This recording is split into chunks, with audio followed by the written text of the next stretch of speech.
todos.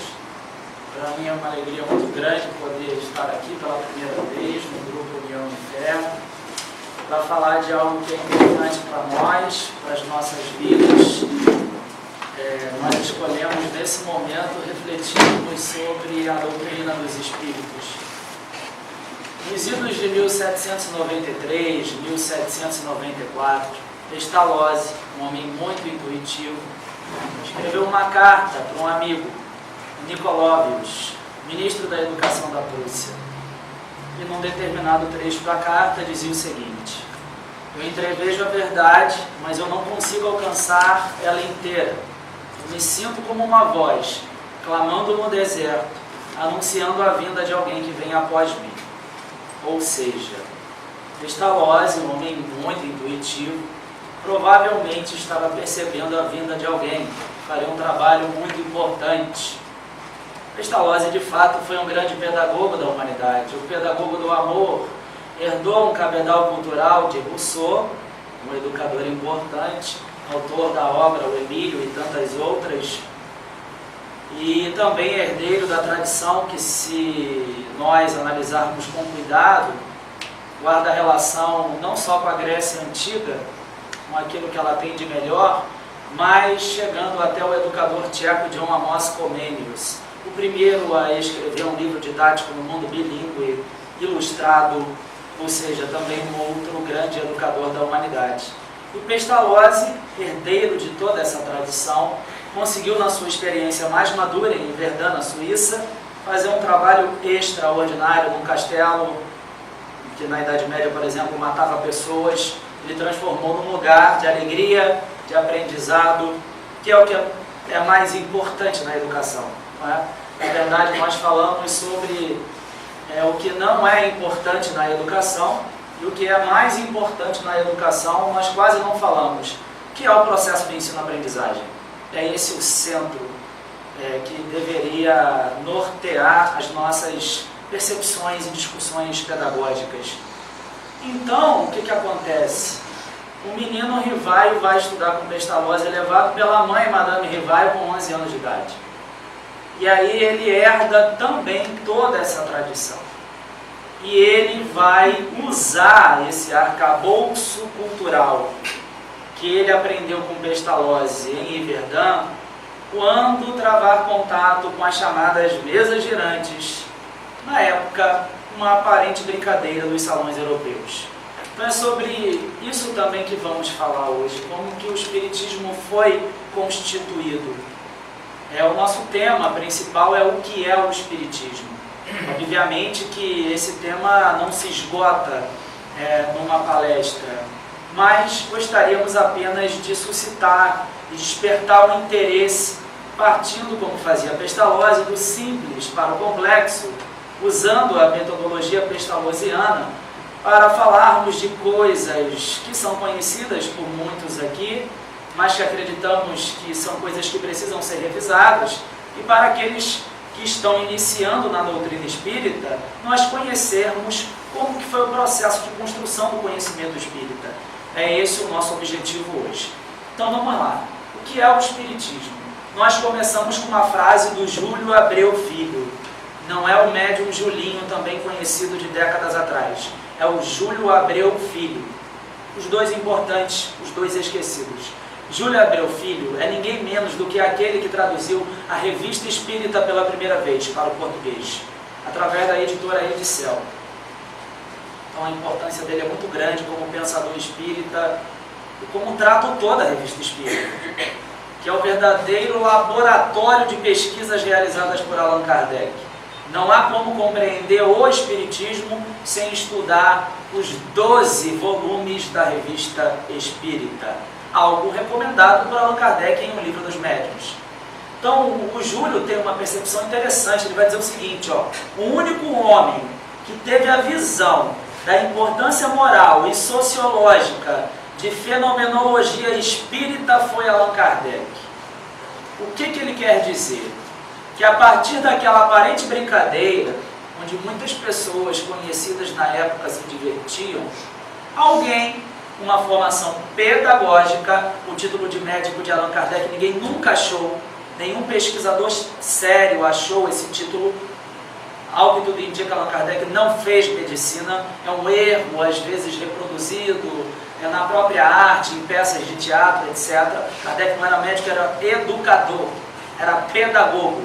E isso até hoje incomoda, porque o educador, na época dele, ele já falava, não era valorizado, e até hoje o educador, o pedagogo, não é valorizado. Aliás, o próprio nome pedagogo significa escravo que conduz a criança à escola, que vem de Roma até os nossos dias.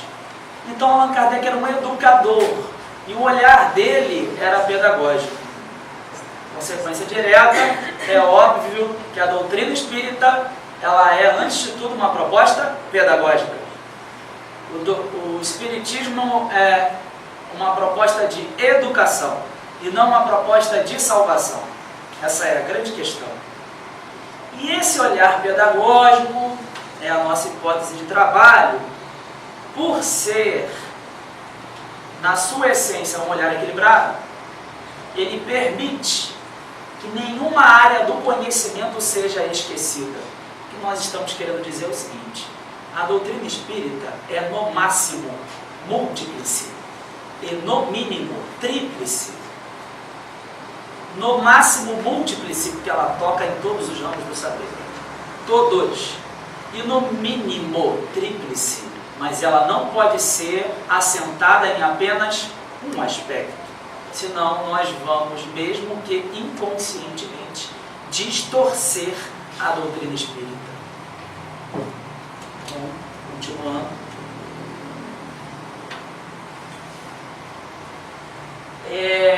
O Júlio também fala, até porque na nossa visão a biografia sobre Kardec ele não foi escrita a mais equilibrada e a mais justa com relação à sua personalidade. É um trabalho ainda a ser feito. O Júlio fala, numa pequena biografia sobre o Kardec, que ele era um idealista, mas não um lunático. Seu idealismo era orgânico e prático. Pestalozzi era idealista. Dizia Pestalozzi, o homem sofre, quer ajudá-lo. Allan Kardec era também idealista, mas um pouco mais prático. Orgânico e prático. Observador, até pela sua própria formação, que não era uma formação apenas ligada à área de humanas, mas também à área hoje chamada de exatas. Ele contemplava tanto a área de exatas como a área de humanas. Bem, não poderia ser diferente. Se o tema principal é o que é o Espiritismo, nós temos que usar uma obra que é referência e que jamais poderá ser esquecida. A obra O que é o Espiritismo, que foi publicada em 1859. Claro que a obra não esgota a doutrina espírita. Por quê? Porque ela foi publicada em 1859. Porém, essa definição ela é muito usada em muitas obras que foram escritas no século XX e até mesmo no início do século XXI sobre o Espiritismo. Que definição é essa? É uma definição dada pelo próprio Allan Kardec. Que diz assim, o Espiritismo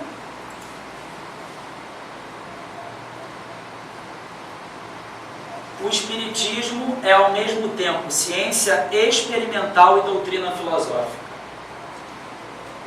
Só aqui, nesse ponto, já podemos fazer algumas reflexões. Ciência experimental, porque a base da doutrina espírita é a ciência espírita. É onde tudo começa. Quando Allan Kardec, apesar de ser experimentado, como ele próprio afirma na Revista Espírita de 1858, que ele tinha experiência de 35 anos estudando o magnetismo. Quando falam para ele que as mesas não só se movimentavam, como apresentavam manifestações inteligentes, respostas, o que Allan Kardec disse? Até onde eu sei, mesa não tem nervo para sentir, nem cérebro para pensar. Isso é história para fazer dormir em pé. Ou seja, ele não acreditou de início. Essa que é a questão. Essa dúvida que não é uma dúvida propriamente do ceticismo radical, do ceticismo absoluto, é importante. E a gente não pode perder essa parte do espiritismo histórica, de construção do conhecimento espírita. Então, dessa base, dessa ciência experimental, ele chega a uma doutrina filosófica que faz questionamentos importantes sobre o viver e o existir. De onde viemos, para onde vamos e por que eventualmente sofremos. São as perguntas filosóficas importantes que todos fizemos ao longo do tempo, não é? Como ciência prática, tem a sua essência nas relações que se podem estabelecer com os espíritos. Como filosofia, compreende todas as consequências morais decorrentes dessas relações.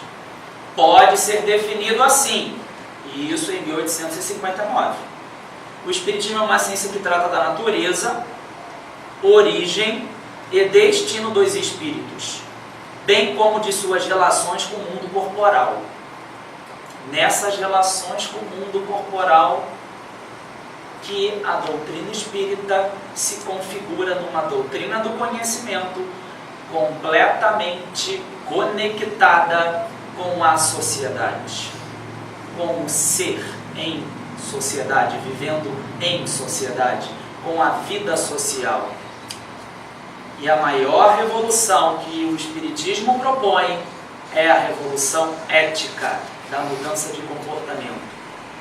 Porque há uma relação de reciprocidade entre o meio social e o ser, onde não é possível mudar o meio social sem mudar o ser humano, que antes de encarnar ou reencarnar é um ser espiritual com experiências materiais, com experiências físicas, e não um ser material, físico, com experiências espirituais de vez em quando. Essa que é a grande questão de compreensão da doutrina espírita. Nós somos seres espirituais com experiências materiais. Até aqui, na história do Espiritismo, na nossa visão, quem melhor compreendeu o processo de construção do conhecimento espírita? Professor Herculano Pires. No livro Introdução à Filosofia Espírita, ele diz assim: veremos assim que Kardec partiu da pesquisa científica. Olha, até onde eu sei, mesa não tem nervo para sentir, nem cérebro para pensar. Não é? Aí ele foi convidado pelo senhor Fortier, foi lá, foi observar, originando-se desta a ciência espírita, que é a base do conhecimento espírita. Repetimos a nossa fala, a doutrina é no máximo múltiplice, dentro da condição de compreensão da realidade que nós podemos acessar. E ela é no mínimo tríplice.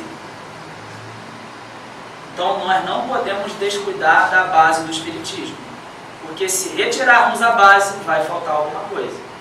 Agora, é o que muitos acabam também se equivocando. Não é só a base, certo? Tem algo mais, não tem? Então não é só a ciência espírita. Por quê? Porque veremos assim que Kardec partiu da pesquisa científica, originando-se desta ciência espírita. Desenvolveu a seguir a interpretação dos resultados da pesquisa, que resultou na filosofia espírita. Aí que está a diferença. Aí que está também a grandeza do pensador Allan Kardec, do homem no mundo. Porque não foi só ciência, não foi só fenômeno. Senão o Espiritismo seria uma espécie de metapsíquica, de parapsicologia, e ele não é justamente porque ele tem um comprometimento único, específico, com a mudança ética do ser humano, com a transformação moral do ser humano. Por isso que ele tende a influenciar na sociedade, como tem feito desde que apareceu, através das pessoas que se tornam espíritas e que agem na sociedade, geralmente à revelia. 2 exemplos: Eurípides Barçanufo e Anália Franco. Eurípides Barçanufo fundou o Colégio Allan Kardec em 1907, em Sacramento, Minas Gerais. E o José Pacheco, hoje, um dos maiores educadores do mundo vivo, diz que ele tinha pensado que tinha feito alguma coisa na Escola da Ponte, em Portugal, em Vila das Aves. Quando conheceu a experiência de Eurípides, ele ficou com vergonha, que aquele homem, sem recurso algum, no início do século XX, no interior de Minas Gerais, havia feito muito mais do que ele. Portanto, é isso que o Espiritismo propõe. Um ser como Eurípides, ou agindo sob o influxo da experiência de Eurípides. Um outro exemplo, dentre tantos, Anália Franco, nome de shopping center em São Paulo, Tatuapé. Ela fundou aproximadamente 100 instituições de ensino. 100. Em qualquer país do mundo essa mulher seria valorizada. E no nosso país ela é uma desconhecida. No Rio de Janeiro, os mais antigos, na Marechal Rondon, nós temos um lar, Anália Franco, funcionando até hoje com todas as dificuldades, inclusive eles precisam de ajuda, educando crianças, que foi fundado pelo companheiro da Anália Franco, o seu Francisco Bastos, que veio para o Rio de Janeiro e fundou esse lar. Só para nós imaginarmos assim, compreendermos melhor a importância de Anália Franco, de Eurípides, na história da educação do mundo, não é só do Brasil não. Bem, continuando, tirou depois as conclusões morais da concepção filosófica, que levaram naturalmente à religião espírita. Então o espiritismo é, para a nossa compreensão mais didática, ciência, filosofia e religião, que é um outro problema também. Não é só religião. Tem um grupo, né, dentro do meio espírita, que considera que o espiritismo é só ciência, e tem um grupo que considera que é só religião, pelo menos na prática. Na teoria nós reconhecemos que é uma doutrina que tem 3 aspectos, mas na prática é completamente diferente. Então, é difícil encontrar um adepto que perceba aquilo que Allan Kardec falava em O Livro dos Espíritos. A força do espiritismo está na sua filosofia, porque é a filosofia que conecta a ciência espírita com a religião espírita. Então o espiritismo é religião? É, mas não como as outras. Ela é uma religião, a doutrina espírita é uma religião psíquica, diferente, sem apetrechos míticos e místicos do passado. Isso que é difícil de compreender, porque o nosso espírito passou ao longo dos séculos por inúmeras experiências em outras religiões. E nós, através de um atavismo, acabamos trazendo para o espiritismo coisas que não pertencem a ele. Esse é o cuidado que devemos ter. Continuando a nossa abordagem, é uma pergunta nossa, para que fique claro. Poderíamos dizer consequências morais e religiosas? Sim, sem medo de errar. O espiritismo tem consequências morais e religiosas. Sim, observando o conjunto da doutrina, o espiritismo também é a religião, a do Cristo, que ele anunciou à mulher samaritana. Só que é muito livre, e nós não estamos habituados à liberdade. Como diz o Erich Fromm no livro Medo à Liberdade, que não é espírita, mas é um excelente autor, o ser humano tem medo da liberdade. Nós clamamos por liberdade, mas nós não estamos dispostos a assumir a responsabilidade que nos cabe na estrada da evolução. Nós temos medo da liberdade, nós temos medo de escolher, nós temos receio de reencarnar, nós temos receio de viver. E talvez reconhecer isso seja importante para nós darmos o primeiro passo, descobrirmos no coração da vida a sua beleza e a oportunidade que hoje nós temos de nos tornar pessoas melhores e mais maduras. Continuando, o nosso estudo, ele não é um estudo técnico apenas. Gostaríamos que ele fosse um estudo com consequências éticas e religiosas, tal como o Espiritismo. Mas tem um texto do professor Herculano, de 1972, um artigo que nós achamos, que ele é muito esclarecedor no intuito de valorizar obras que estão esquecidas dentro da bibliografia espírita. E ele diz assim, ser espírita é conhecer e praticar o espiritismo. Não basta conhecer, é necessário praticar. Mas também não se pode praticar o que não se conhece. Esse é um ponto importante, não é? Por quê? Porque muitas vezes nós passamos a estudar obras que têm a sua importância, mas não lemos as obras da codificação espírita, das obras que compõem a doutrina do conhecimento que é o Espiritismo. Então, como que eu posso falar sobre mediunidade se eu não li ainda o livro dos médiuns? E existe um preconceito muito camuflado de que os livros são difíceis. E não é verdade. Até porque não foi à toa que Allan Kardec foi estudar com Pestalozzi. Tudo que ele pudesse fazer para tornar o texto mais acessível a diferentes níveis de compreensão, Allan Kardec fazia. Tudo. Podem reparar que nos livros ele é muito didático, toda hora 2 pontos, classifica, coloca, se ele não bota letras A, B, C, D e E, ele vai por pontos explicando, esmiuçando, destrinchando, esclarecendo, tornando claro o acesso à metafísica, ao invisível, que sempre foi obscuro, sempre foi produto de castas e de grupos especiais. O Espiritismo vem, de alguma maneira, desanuviar as mentes das pessoas, dizendo que do operário ao príncipe, todo mundo pode acessar o invisível. É ou não é o que Allan Kardec falava no livro Viagem Espírita em 1862? As reuniões que eu presido sentam lado a lado o operário, o trabalhador mais simples e o príncipe. E se o príncipe não se achar digno de sentar ao lado de um operário, eu digo para o príncipe que ele não é digno de ser espírita. O espiritismo não faz acepção de pessoas. E ele precisa chegar a todas as classes sociais, a todos os grupos sociais.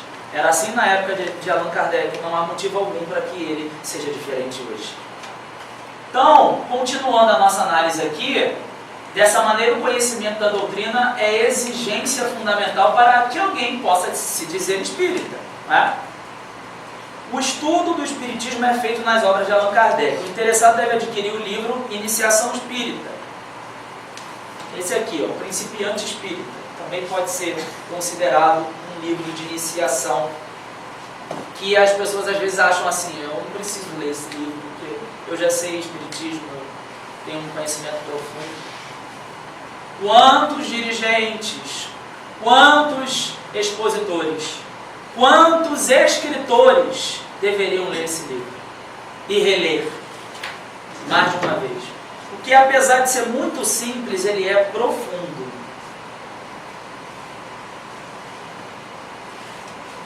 E lê-lo com atenção, lê-lo e relê-lo ponderadamente como quem estuda e não como quem está lendo um romance de passatempo.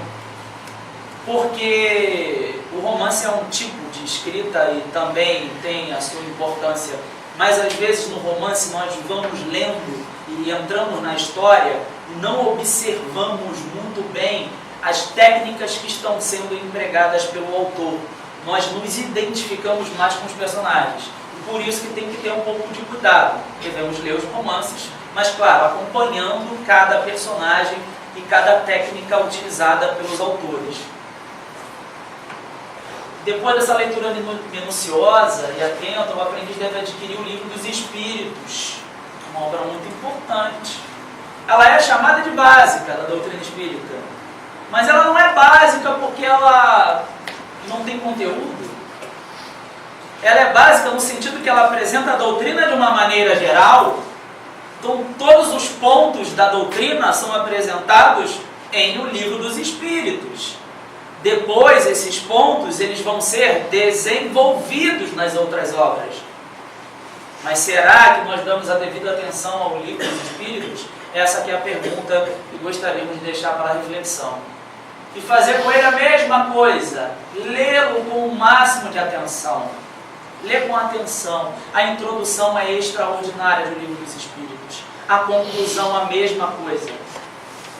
Nós vamos mostrar hoje.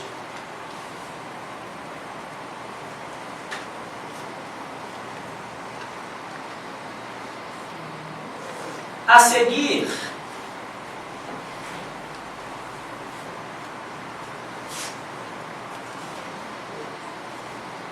é necessária a leitura e o estudo de O Livro dos Médiuns de Allan Kardec.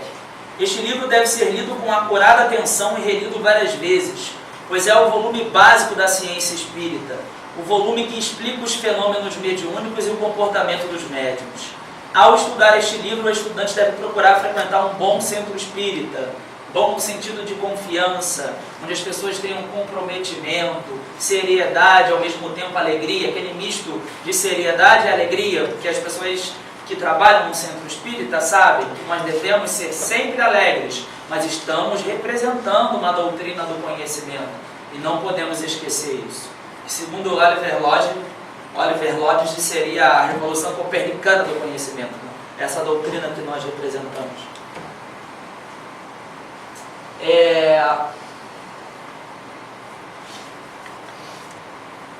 A frequência lhe dará a possibilidade de verificar na prática a realidade dos princípios da doutrina espírita.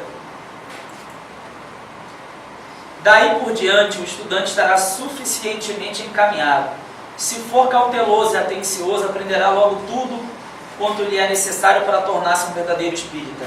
Mas convém ficar advertido de que encontrará muitas pessoas pretensiosas que tudo farão para desviá-lo do estudo da obra de Allan Kardec em concordância com os espíritos, indicando-lhe outras obras em geral prejudiciais. Se quiser aprender de verdade, não dê ouvido a essas pessoas. Espiritismo é Kardec. Sem Kardec não temos espiritismo, temos imitações e superstições.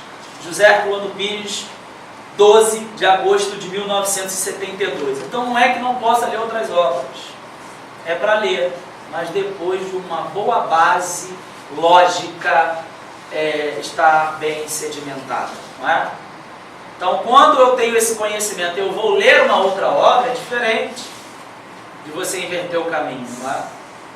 Geralmente, os primeiros livros que damos de presentes para as pessoas não são livros da codificação, não é o que é o Espiritismo, não é o Principiante Espírita. Então, sem querer, inconscientemente, nós também contribuímos para que depois as pessoas venham a divulgar o Espiritismo de forma equivocada, não é? Os outros livros, repetimos, são importantes. A literatura é importante. Que beleza num livro como Amor e Ódio, psicografado pela saudosa Ivone do Amaral Pereira.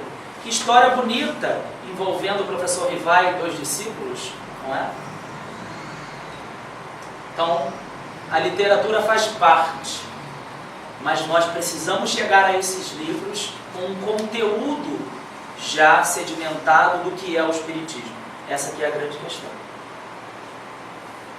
Bem, é uma foto do Rivaio, enquanto educador, discípulo de Pestalozzi.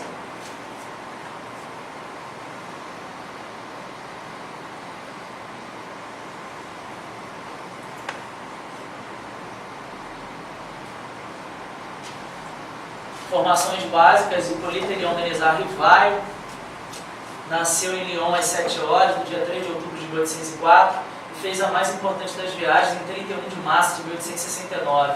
Filho de Jean-Baptiste Rivaio e Jeanne do Ramel, foi levado aos 11 anos de idade pela Madame Rivaio para estudar no Instituto Verdun de Pestalozzi. Fez parte de várias associações culturais. Aí as ditas mesas girantes. 1854 é um ano importante para ele. Ele toma conhecimento das mesas girantes através de uma conversa com o senhor Fortier. O senhor Carlotti lhe fez minuciosos relatos das experiências com as chamadas mesas girantes. O senhor Batier lhe fala de um tom frio e grave com argumentação de estilo científica. O senhor Rivaio assiste reuniões na casa da senhora Planet Maison, lá conhece a família Boudin. O o senhor Rivaio foi convidado para assistir às sessões semanais da família Budan. Aí ele vai dizer, aí fiz os primeiros estudos sérios em espiritismo, mais por observação do que por efeito de revelações.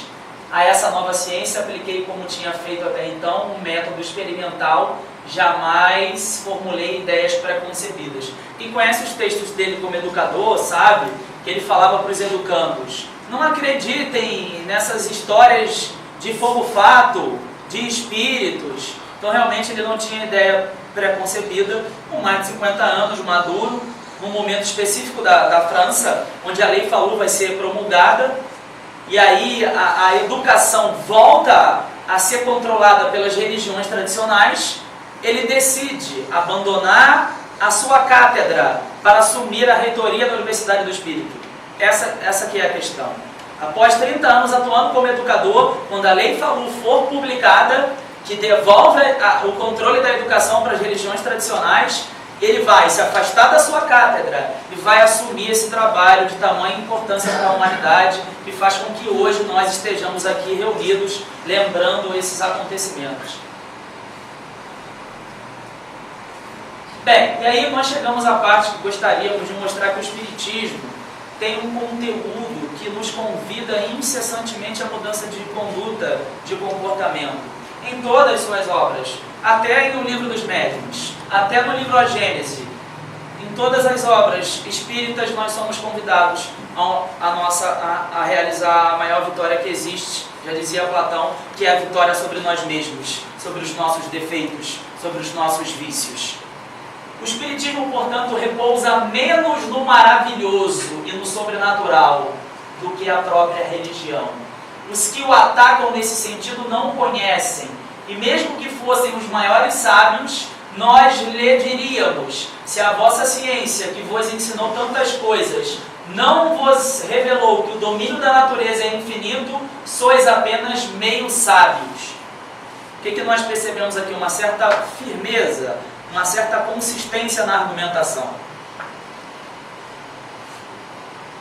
O progresso da humanidade tem como princípio a aplicação da lei de justiça, de amor e caridade. E essa lei se funda sobre a certeza no futuro. Tirai essa certeza e lhe tirareis sua pedra angular. Dessa lei derivam todas as outras, porque ela encerra todas as condições da felicidade humana.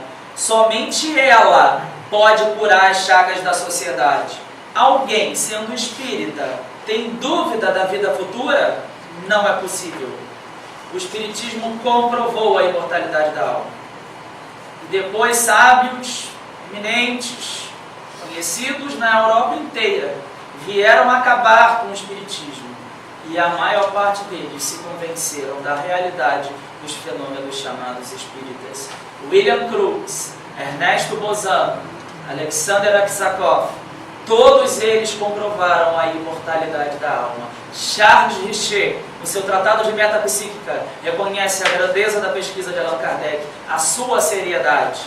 Então nós não temos dúvida que a vida continua, nós não temos dúvida que a morte não existe. E nesse sentido, tudo muda para nós, não é verdade?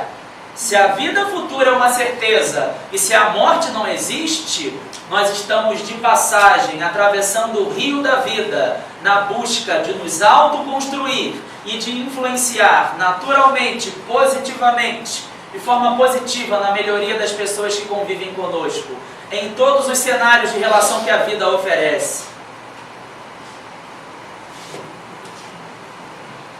Seria fazer uma ideia bem falsa do Espiritismo acreditar que a sua força decorre da prática das manifestações materiais. Repetindo, nada contra as manifestações materiais. Porém, a doutrina é uma doutrina do conhecimento, ela continua e ela tem um conteúdo filosófico muito poderoso que deságua numa proposta de religiosidade única na história do pensamento humano. Ela é processo, não estagnação, mas ela tem uma base, tem uma historicidade, ela foi construída de tal maneira que se nós analisarmos a época de propagação do Espiritismo, quando Allan Kardec estava vivo, e fizermos uma comparação hoje, com todos os recursos audiovisuais que possuímos, não há comparação a ser feita. Sem internet, sem redes sociais, absolutamente quase sem nenhum recurso, a propagação do espiritismo foi algo que chama a atenção dos estudiosos até hoje, no período onde Allan Kardec estava envolvido com as pesquisas e com os escritos espíritas. Não há comparação na história do espiritismo. Reparem que interessante. Com todos os nossos recursos, o trabalho empreendido pelos pioneiros foi tão interessante, tão original, tão sincero, tão despojado de qualquer vaidade, que eles conseguiram resultados que hoje nós estamos nos esforçando muito para tentar manter, com todas as nossas dificuldades. Então, o espiritismo seria uma ideia falsa acreditar que a sua força decorre das manifestações materiais. Que, portanto, entravando-se essas manifestações, pode-se minar-lhes a sua base. Sua força está na sua filosofia, no apelo que faz à razão e ao bom senso. Hoje não tem segredos para ninguém. Fala uma linguagem clara, sem ambiguidades, nada há nele de místico, isso é importante. Mas nada nele de místico, nós colocamos. Nada de alegorias suscetíveis de falsas interpretações. Isso é tão bonito. Todo respeito a Platão, que é muito grande, Platão usou uma alegoria, né? Aliás, ele usou vários mitos, mas o mito mais conhecido foi o mito da caverna. O espiritismo é muito claro.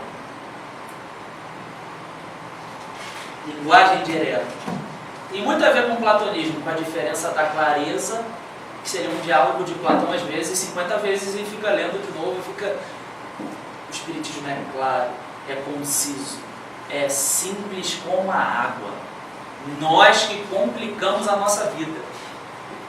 Ele quer ser compreendido por todos, que chegaram os tempos de se fazer que os homens conheçam o verdadeiro, né? A ideia de aletheia dos gregos.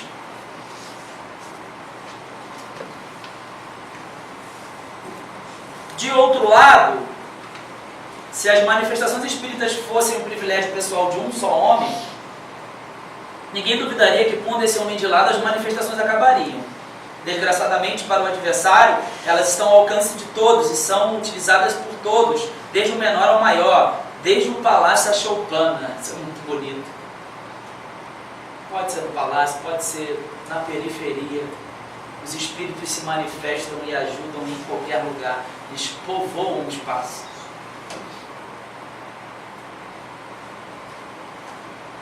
Mas entre os que compreendem o espiritismo filosófico, e nele vem alguma coisa mais do que os fenômenos mais ou menos curiosos, os efeitos são outros. O primeiro, o mais geral, é o de desenvolver o sentimento religioso, até mesmo naquele que, sem ser materialista, seja indiferente às coisas espirituais. Então, o espiritismo precisa tocar no espiritual, na alma humana. Disto resulta para ele o desprezo pela morte. Claro que no nosso nível evolutivo a gente ainda vai devagar, pedagogicamente, não tem problema. Mas há uma necessidade de uma maior naturalidade com esse processo, que é insubstituível e intransferível, na qual todos iremos passar um dia.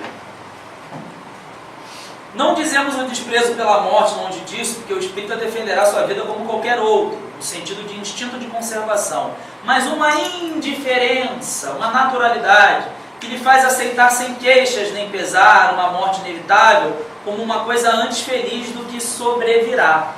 O segundo efeito, talvez tão geral como o primeiro, é a resignação em face das dificuldades que nos são apresentadas. Então é um exercício que precisamos fazer. Nós damos muito valor ao que não tem valor. Como dizia Epiteto, um filósofo grego, as coisas são aquilo que nós imaginamos que elas são. E nós potencializamos as coisas que acontecem conosco. Até competir sofrimento somos capazes de competir, para ver quem sofre mais. Não é? E isso não é maduro. O espírito evoluído não faz isso. E nós temos essa tendência, muitas vezes, por uma interpretação, por uma leitura equivocada, por um início equivocado que fazemos do Espiritismo. Nosso tempo está quase terminando. O Espiritismo faz ver as coisas de tão alto que a vida terrena... Essa parte, eu acho essa parte assim, muito interessante, com perdão aqui da expressão, estamos entre amigos. Essa parte ela é muito profunda. Se nós compreendêssemos essa parte, grande parte dos nossos problemas diários seriam reduzidos. O Espiritismo faz ver as coisas de tão alto que a vida terrena perde 3/4 partes de sua importância. E o homem não mais se perturba tanto com as suas tribulações. Se nós compreendêssemos mesmo o Espiritismo, 3/4 partes daquilo que nós julgamos que tem valor. Usando uma imagem da mitologia grega, nós olhamos para a Medusa toda hora e nos tornamos pessoas petrificadas. Porque olhamos para o problema e fixamos no problema, como se essa fosse a melhor técnica para sair de um problema, e não é. Se olharmos para a Medusa, para o problema, seremos petrificados. O nosso dia vai parar. E o dia é muito bonito para nós pararmos com apenas uma situação, seja ela de 6 horas da manhã ou da hora do almoço. Tem muita coisa ainda para acontecer durante o dia, para nós pararmos o que nós devemos fazer ou deixarmos de ser a pessoa que devemos ser por causa dos outros, por causa das vicissitudes, por causa do que acontece.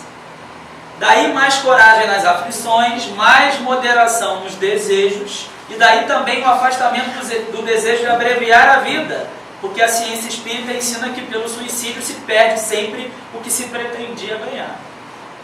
Então nós não vamos antecipar, mas é um erro, nem descuidar dessa que é a mais importante das viagens a se realizar. O terceiro efeito é o de despertar indulgência para com os defeitos dos outros. Nós não conseguimos ficar 5 minutos sem falar de pessoas. A filosofia nos ensina a nós falarmos de ideias e não de pessoas, sobretudo a filosofia espírita e a religião espírita. Falar de pessoas não é maduro, e nós falamos de pessoas o tempo todo, não falamos de ideias. Indulgência para com os defeitos alheios, mas é necessário dizê-lo. O princípio do egoísmo e tudo que dele decorre são o que há de mais tenaz no homem e, por consequente, mais difícil de se desenraizar. Podemos fazer sacrifícios voluntários, contanto que nada custem e, sobretudo, que não nos privem de nada. O dinheiro exerce ainda sobre a maioria dos homens uma atração irresistível. Isso está no Livro dos Espíritos. A gente que não lê, não lembra, esquece. Está no Livro dos Espíritos. Item 7, para quem quiser conferir, conclusão da obra. O dinheiro ainda exerce sobre a maioria dos seres humanos uma atração irresistível. E bem poucos compreendem a palavra supérfluo quando se trata de suas próprias pessoas. Assim, a abnegação de si mesmo é sinal do mais eminente progresso. Para fechar, e aí um trabalho tão bem realizado e em concordância com os espíritos superiores só poderia estar bem assessorado, né? Então isso dá um ânimo para nós sabermos que estamos representando a doutrina espírita, que é uma doutrina que guarda relação com um projeto divino de conclusão, né? Um delta para a humanidade se transformar. Então é muito esperançoso realmente ler um texto desse. Acaba a tua obra e conta com a proteção do teu guia, guia de todos nós. Uma mensagem que está em Obras Póstumas para o Allan Kardec. Aproxima-te a hora em que te será necessário apresentar o Espiritismo tal como ele é, mostrando a todos onde se encontra a verdadeira doutrina ensinada pelo Cristo. Aproxima-se a hora em que a face do céu e da terra terás de proclamar que o Espiritismo é a única tradição verdadeiramente divina e humana. Acaba a tua obra e conta com a proteção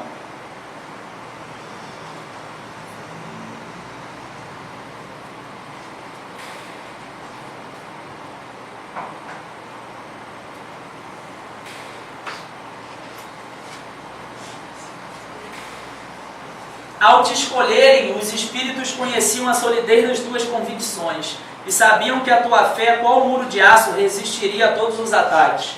Tu tens fé em nós, e sei que a tua fé é das que transportam montanhas e fazem caminhar sobre as águas. Coragem, pois, que a tua obra se complete. Conta conosco e conta sobretudo com a grande alma do Mestre de todos nós, só pode ser Jesus, que te protege de modo muito particular. Obras póstumas, imitação do Evangelho, 9 de agosto de 1863. E aí a nossa conclusão, né? Terminando. O Espiritismo é uma doutrina do conhecimento. Ele é semelhante ao fermento que veio levedar a massa. Não se faz necessário que todas as pessoas do planeta Terra se tornem espíritas. Mas a cultura espírita, sim, essa cultura que propõe a transformação moral do homem, a formação do homem de bem, essa cultura sim precisa chegar até as pessoas, principalmente através do nosso exemplo. A doutrina espírita não é difícil, nós que a complicamos, e ela se encontra nos livros, principalmente nos livros que foram organizados de forma criteriosa a partir da observação e da lógica por Allan Kardec, em concordância com os espíritos superiores. Acreditamos, sinceramente, que a melhor forma de nós prestarmos uma homenagem ao Espiritismo em forma de gratidão é procurar melhor divulgá-lo, com a consistência da argumentação e com essa fé inquebrantável na imortalidade da alma que nos foi revelada pelo próprio Jesus de Nazaré. Não temeis os que vos matam o corpo, eles não podem vos matar a alma. Então que possamos sair daqui hoje mais encorajados e mais esperançosos na vida futura, que nos coloca uma necessidade de nós observarmos tudo aquilo que acontece de nós, que acontece conosco, a partir de um novo prisma. Então não dá para acreditar na vida futura, acreditar na reencarnação sem que isso tenha um impacto na nossa vida, não é? Acho que essa é a grande reflexão de hoje, né? Conhecer o Espiritismo, sim, através das obras, mas para melhor divulgá-lo e, sobretudo, praticá-lo, para melhor exemplificá-lo. Com muita paz e muito obrigado. Passei só um pouquinho.